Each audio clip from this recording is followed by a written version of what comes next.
Salut, j'espère que tu vas bien.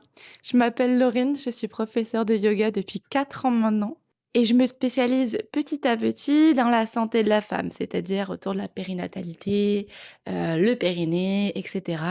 Et je me forme en parallèle à la naturopathie, également pour me spécialiser dans le même domaine. Aujourd'hui, j'aimerais t'amener avec moi dans ma journée, pas uniquement pour te montrer ce que je fais, surtout qu'aujourd'hui, je n'ai pas de cours étant donné que mes élèves en privé, je donne surtout du cours privé, ne sont pas disponibles aujourd'hui. Donc, je suis toute seule pour faire d'autres choses et notamment t'expliquer le pourquoi du comment je suis arrivée sur YouTube, pourquoi est-ce que tu me vois là aujourd'hui et qu'est-ce que je fais là.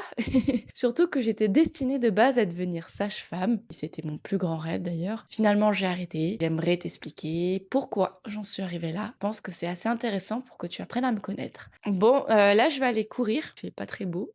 On va même dire qu'il fait très moche, mais c'est juste un petit quart d'heure pour m'échauffer, pour après faire une séance renf aux jambes. J'essaie d'associer un peu tout ça parce que mon objectif depuis début janvier 2025 est d'augmenter mes capacités physiques, de me sentir en meilleure santé, d'avoir un corps vraiment souple, mobile, fort, tonique et aussi endurant. Donc je me rends bien compte que je peux pas être excellente dans tout, c'est pas le but, mais de me sentir en meilleure santé simplement. Donc pas du tout de performance pour moi, c'est vraiment juste du plaisir et l'objectif de me sentir mieux dans mon corps. Avant toute pratique sportive, toujours s'échauffer.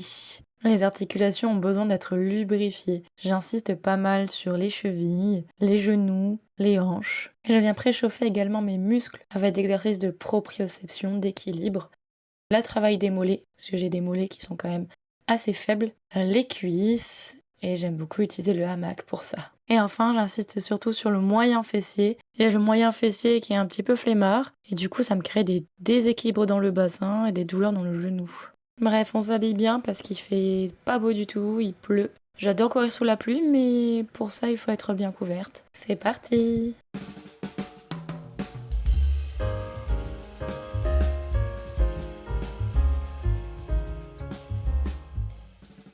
Après le sport, bien s'hydrater et prendre un petit encas avec des sucres rapides pour éviter que le corps ne vienne pomper dans ton muscle, c'est pas l'idée.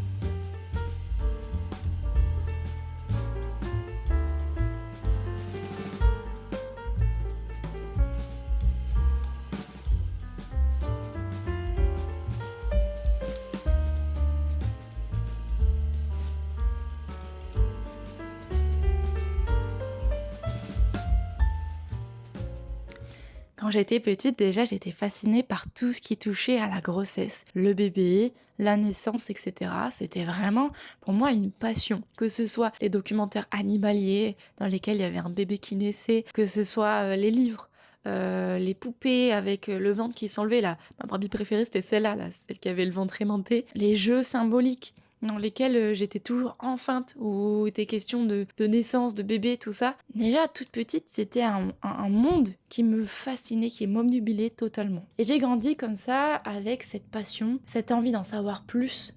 Quand je rentrais du lycée, je prenais mon goûter devant Baby Boom, et je ratais pas un épisode.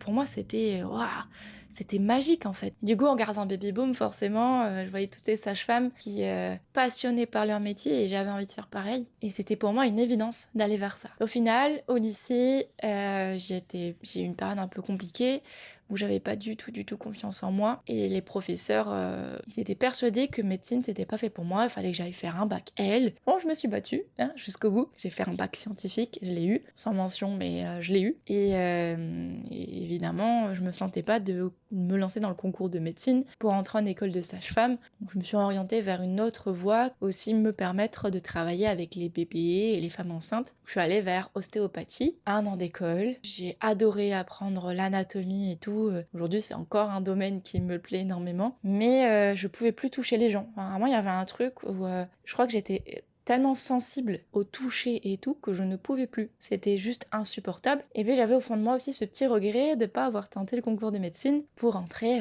dans la fameuse école de sage-femme. Je vais aller me doucher, je te raconte la suite plus tard. Ça y est, me voilà de retour après une bonne douche et un massage des jambes, parce qu'après le sport c'est important quand même de faire circuler un peu le sang et de masser les muscles pour aider à la récupération. Bon, maintenant il est temps de manger, j'ai vraiment super faim. Je vais me faire comme tous les matins des œufs. Donc j'ai arrêté l'école d'ostéopathie et j'ai tenté le concours de médecine. À Toulouse, on a à peu près 3000 inscrits et ils nous séparent en 3. Donc t'as Maraîcher, Purpan et Rangueil. À chacune des séparations, tu as 8% de chance, 8 à 10% je crois de chance de réussite, sachant qu'en sage-femme, on est à peu près 300 à s'inscrire et au total, d'une année sur l'autre, tu as 8 à 9 places. Moi, je me suis dit, je suis rentrée au concours de médecine en me disant, je veux le faire en marathon. Mon objectif n'était pas de le finir en 1 an, mais bien en 2 ans. Donc première année, je l'ai pas eu, je suis arrivée tout juste pile poil pour pouvoir redoubler sans faire une demande de redoublement. Et la deuxième année, je l'ai presque eu. Je l'ai manqué à juste une place. Donc j'ai énormément progressé entre la première et la deuxième année. Et je l'ai manqué à juste une place. Il y a une personne qui m'a pris la place sous le nez. Donc j'étais un peu désespérée, frustrée, agacée, énervée. Tout ce que tu veux, surtout cette personne-là, elle voulait médecine de base, donc m'a vraiment pris la place sous le nez. Et grâce à mes parents, qui m'ont énormément soutenue, j'ai demandé le triplement. Donc j'ai fait 3 fois le concours de médecine et la 3e fois, je l'ai eu, il était même sur la liste officielle, donc c'était yes, une vraie réussite, trop bien. J'avais vraiment toute ma famille derrière moi, j'ai été hyper soutenue et je l'ai vraiment pas du tout mal vécu. Alors, mon médecin, quand m'a vu après les 3 ans de concours, il me dit mais c'est fou, Laurine, on dirait pas qu'elle a mal vécu, on dirait pas qu'elle sort de 3 ans de PACES. Bon, tant mieux, hein. Je l'ai fait tranquille, à mon rythme, et j'ai fini par y arriver. De toute façon, pour moi, il n'y avait pas de plan B, c'était ça ou rien. Donc je me suis pas laissé le choix, j'ai bossé, sans non plus bosser à fond, tout le temps à m'épuiser. Donc je t'ai dit, c'était vraiment un marathon. L'idée pour moi, c'était d'arriver au bout. Et de commencer l'école de sage-femme sans être épuisée. Malheureusement, on était en plein Covid, super, plein confinement, donc ils ont, la 3e année, repoussé le concours d'1 mois, 1 mois et demi, je sais plus exactement, mais au moins minimum 1 mois, et réduit les épreuves, t'avais 3-4 épreuves en une, enfin, c'était un bazar pas possible. J'avais la chance d'être avec une copine, Amélie, si tu passes par là, je te fais des gros bisous, qui était aussi en triplante. Et du coup, on s'est serré les coudes. C'était vraiment chouette. Ouais, vraiment, je l'ai pas du tout mal vécu. Et j'ai réussi à rentrer en école de sage-femme, du coup.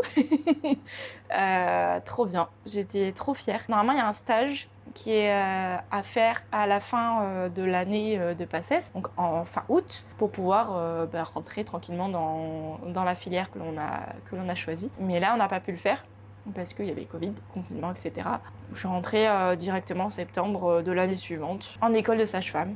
Et franchement, la première année, elle s'est super bien passée. J'ai fait des copines, je m'entendais bien avec l'ensemble de la classe. C'était surtout de l'observation en fait. Donc j'ai découvert le métier. J'ai fait un stage partout, partout, pas vraiment, parce que sage-femme en réalité on s'en rend pas compte, mais il y a beaucoup de possibilités de travail. J'ai fait en suite de couches, j'essaie de me souvenir. C'était suite de couches, donc après la naissance, la maternité après la naissance, les 2-3 jours après la naissance, et la maternité elle-même, le bloc, comme on dit. La salle d'accouchement. Est-ce que j'ai fait un autre stage? Si, en fin d'année, on pouvait choisir un stage en plus. Et moi, j'ai choisi d'aller dans un cabinet libéral où il y avait plusieurs sages-femmes qui, elles, faisaient en plateau technique. Donc là, si ça t'intéresse que je te parle un peu de toutes les possibilités d'accouchement, on fera dans une autre vidéo. C'est pas le sujet aujourd'hui. Et c'était très chouette. Moi, j'ai adoré. J'ai eu mon année sans problème, avec des super notes en stage, des plutôt bonnes notes aussi en cours. J'ai été une des seules d'ailleurs à avoir validé tous les modules. Mais malheureusement, il y a un module où il y a beaucoup d'élèves qui se sont plaints parce qu'il y avait apparemment un exercice qui était demandé ou qu'on n'avait pas fait en cours. Moi, je l'ai fait sans problème, donc on l'a au moins vu en PACES, mais je suis sûre et certaine qu'on l'a vu en sage-femme aussi. Mais bon, bref. Je l'avais validé. Ce qui était très ralent, c'est que la totalité de la classe, sauf moi, l'avait validé. Je crois qu'on était deux, peut-être deux, peut-être 2 à l'avoir validé, avoir eu la moyenne. Du coup, ils ont refait passer tout le monde. Ça m'a vraiment anéanti. J'étais trop contente. La première année était quand même assez intense. Et je me suis dit, yes, je vais pas avoir de rattrapage, c'est super chouette. Eh ben non, je me suis pris un rattrapage, comme tout le monde, alors que j'avais validé. J'ai commencé la deuxième année, j'étais en colère, agacée. J'ai pas réussi à passer outre. Vraiment, pour moi, c'était dur. J'avais fait 3 passesses. Et je suis arrivée en plus à devoir passer une épreuve que j'avais déjà validée. Donc j'avais pas mon diplôme, mais j'avais mon relevé de notes de l'année disant que j'avais validé mon année. Donc ça, c'est vraiment chouette, j'ai réussi. Les émotions là, hyper positives. Et puis, retombe d'un coup, pas juste. Bref, c'est comme ça, hein.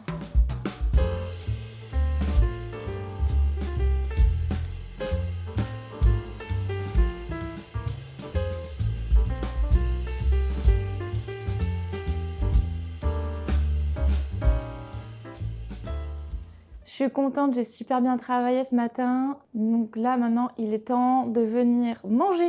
Et je vais te montrer mon menu de ce midi. On va commencer par le légumes, fibres, tout ça c'est super bon pour la santé évidemment. Le chou romanesco. Les choux sont antioxydants et anticancéreux. La patate douce qui, comme la carotte est orange, donc qui contient de la bêta-carotène, s'appelle aussi provitamine A, qui est intéressante pour les yeux, pour la peau. En plus, la patate douce, elle a un indice glycémique bas, donc c'est très intéressant pour rééquilibrer le poids et pour éviter les coups de fringale aussi, les coups d'hypoglycémie après un pic d'hyperglycémie, lorsqu'on mange beaucoup de sucre. Plus c'est sucré, plus ton pic d'hypoglycémie va tomber bas et plus tu vas te sentir mal après. Ensuite, du quinoa. Moi, j'adore le quinoa, c'est vraiment ma céréale favorite. C'est la seule céréale d'ailleurs qui contient tous les acides aminés essentiels. Les acides aminés, ce sont les petites briques qui forment les protéines et essentielles parce que le corps ne les produit pas. Il faut vraiment les manger. En plus, c'est source de fibres, donc très intéressant pour la digestion et donc riche en protéines. Indice glycémique bas aussi, d'ailleurs, pour le quinoa. Et enfin, le maquereau. Maquereau, poisson. Moi, j'adore le poisson. Je préfère le poisson que la viande, d'ailleurs. Et le maquereau fait partie des poissons les plus riches en oméga 3. Les oméga 3, ce sont des lipides essentiels polyinsaturés qui sont très intéressants parce qu'ils sont anti-inflammatoires. Ils sont bons pour les articulations, pour la circulation, pour le cœur, pour le cerveau, pour le mental aussi. Le moral, ça joue beaucoup dessus. C'est excellent pour la santé.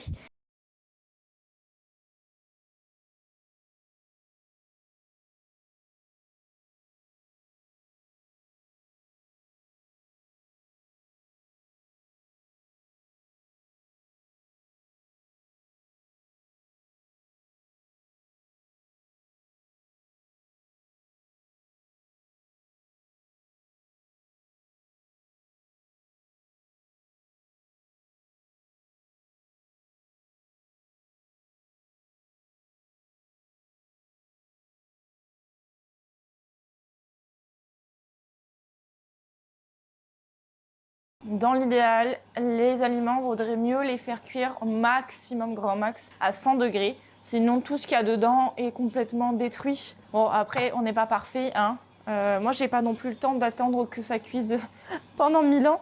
Donc, j'ai mis à 180 degrés à vapeur et ce sera très bien.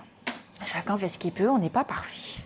J'en étais deuxième année d'école de sage-femme. Là, j'ai commencé à me sentir pas trop à ma place. À partir du moment où j'ai commencé à pratiquer, en fait. Sur Toulouse, les sages-femmes, elles prennent le rôle d'infirmière. Il n'y a pas d'infirmière en maternité à Toulouse. Et du coup, il y a tout le rôle d'infirmière à faire en plus de tout ce qui est gynécologie, des accouchements, tout ce qui est dans le métier de sage-femme. Donc à Toulouse, tu dois apprendre à faire les transfusions, les prises de sang, les pansements. Et moi, tout ça, ça me plaît pas du tout.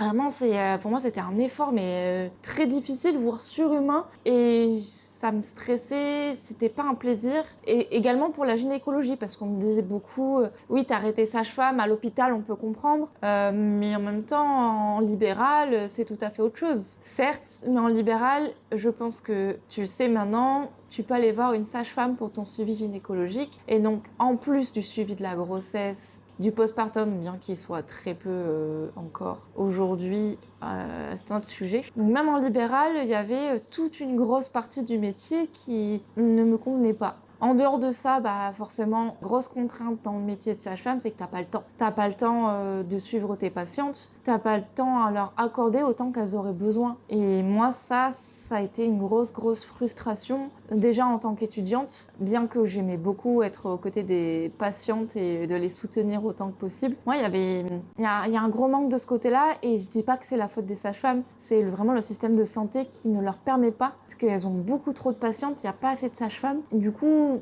bah, les pauvres femmes sont un peu mises de côté, et les sages-femmes sont stressées, et d'ailleurs elles sont souvent en grève. Donc pour moi, c'était trop stressant pour quelqu'un d'ultra sensible comme moi. Moi, j'ai besoin d'un métier doux, calme, serein, où j'ai mes propres horaires. Et voilà. Donc la plus grosse raison pourquoi j'ai arrêté sage-femme, c'est ça. J'étais pas à ma place, c'était pas fait pour moi. Donc actuellement, je continue à construire mon métier, ma profession autour de la santé de la femme. D'ailleurs, pour ça que j'ai créé cette chaîne YouTube, en suivant les jeunes mamans, les futures mamans, également d'autres femmes qui ont envie de connaître un petit peu plus leur anatomie, de protéger leur périnée, d'apprendre à l'utiliser au quotidien aussi pour se faire moins mal au dos, avoir moins de problèmes de fuite urinaire, réduire les risques de prolapsus, donc descente d'organes. Voilà, la santé de la femme en règle générale, c'est vraiment ce qui me passionne, mais avec des moyens un petit peu plus naturels, plus doux. Ça, c'est ce qui me correspond le mieux. Et sur cette chaîne YouTube, donc, tu vas voir, je te propose des cours yoga dans lesquels j'associe beaucoup la respiration pilates. Respiration pilates qui est vraiment génialissime pour le périnée, pour le dos, pour tout ce que je t'ai cité juste avant. Et du coup, j'aime bien associer les deux. Donc, tu auras des séances de yoga dans lesquelles tu vas pouvoir respirer de cette façon-là et ainsi vraiment avoir des abdos au top, un périnée au top, une santé au top. Donc, associer les bienfaits du yoga, détente, étirement, mobilité, avec les bienfaits du pilates, protection du dos, du périnée, etc. Évidemment aussi, je propose des séances prénatales, postnatales. Il y en a pour tout le monde. Et donc, ce que j'aime dans le fait de pouvoir avoir des horaires, de gérer mon emploi du temps comme je veux, c'est du coup, je crée aussi des outils qui peuvent t'aider au quotidien, et notamment des e-books illustrés, donc comme des BD, dans lesquels j'expose l'anatomie avec des termes simples, pas à pas, pour aller progressivement comprendre le pourquoi du comment on te fait faire certaines choses et quel est leur bienfait, leur utilité. Bon, c'est ici que je te laisse. J'ai poussé mon Mac, là, qui prend beaucoup de place normalement derrière, pour pouvoir tourner des vidéos. Ça a rien de très intéressant, donc je vais te laisser là. J'espère que cette vidéo t'a plu. N'hésite pas à me le dire en commentaire. Je te souhaite une très belle fin de journée et je te dis peut-être à bientôt.